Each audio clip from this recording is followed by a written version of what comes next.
लोक न्यूज मराठी, आवाज लोकशाहीचा। विटा शहरात आरोग्य सेवेचा विश्वासार्ह आधार आदिती मल्टी स्पेशालिटी हॉस्पिटल संचलित बंडगर हॉस्पिटल विटा, महात्मा फुले जन आरोग्य योजना, आयुष्यमान भारत व बांधकाम कामगार योजनेअंतर्गत शस्त्रक्रिया आणि उपचार पूर्णपणे मोफत, हाडांवरील सर्व प्रकारचे ऑपरेशन्स, वेदना निवारणासाठी ब्लॉक इंजेक्शन, डायलिसिस, मूतखड्यावरील सर्व प्रकारचे ऑपरेशन व उपचार, जनरल सर्जरी, अपेंडिक्स, हर्निया, मूळव्याधवरील ऑपरेशन व उपचार पूर्णपणे मोफत। सावरकर नगर, खानापूर रोड, विटा। संपर्क आपल्या स्क्रीनवर। द्राक्ष उत्पादक शेतकऱ्यांच्या प्रश्नांवर आमदार सुहास अनिलभाऊ बाबर यांनी विधानसभेत आक्रमक भूमिका घेतली आहे। लक्षवेधीद्वारे त्यांनी सांगली जिल्ह्यातील द्राक्ष उत्पादकांच्या गंभीर अडचणी सभागृहात मांडल्या। आखाती देशातील युद्धजन्य परिस्थितीमुळे निर्यात प्रक्रियेवर परिणाम झाला असून JNPT बंदरावर सांगली जिल्ह्यातील 700 पेक्षा अधिक द्राक्ष कंटेनर अडकून पडले असल्याची माहिती त्यांनी दिली। यामुळे शेतकऱ्यांचे कोट्यावधी रुपयांचे नुकसान होत असल्याचेही त्यांनी स्पष्ट केले। नुकसानग्रस्त द्राक्ष उत्पादकांना विशेष अनुदान आणि कर्जमाफी जाहीर करावी अशी मागणी आमदार बाबर यांनी सरकारकडे केली। तसेच खानापूर तालुक्यातील भिवघाट येथे द्राक्ष संशोधन केंद्र उभारण्याची मागणीही त्यांनी अधिवेशनात केली।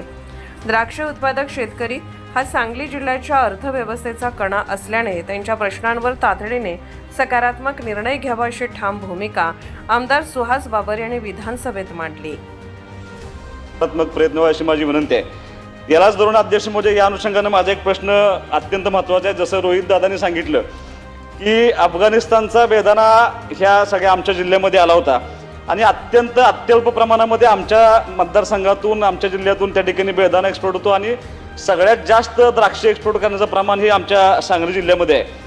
अध्यक्ष महोदय, आधीच जुलै ऑगस्ट 2025 मध्ये जी अतिवृष्टी झाली होती त्याच्यामुळे द्राक्षाचं उत्पन्न अत्यंत कमी प्रमाणात झालं होतं। 50% पेक्षा जास्त द्राक्ष बागा आमच्या फेल गेल्या होत्या। एकरी 3 ते 5 लक्ष आमचा त्या ठिकाणी खर्च असतो। सांगली जिल्ह्यातून साधारणपणे 1500 कंटेनर निर्यात केले जाते। यामध्ये आपल्या देशाला प्रचंड मोठं परकीय चलन मिळत असतं।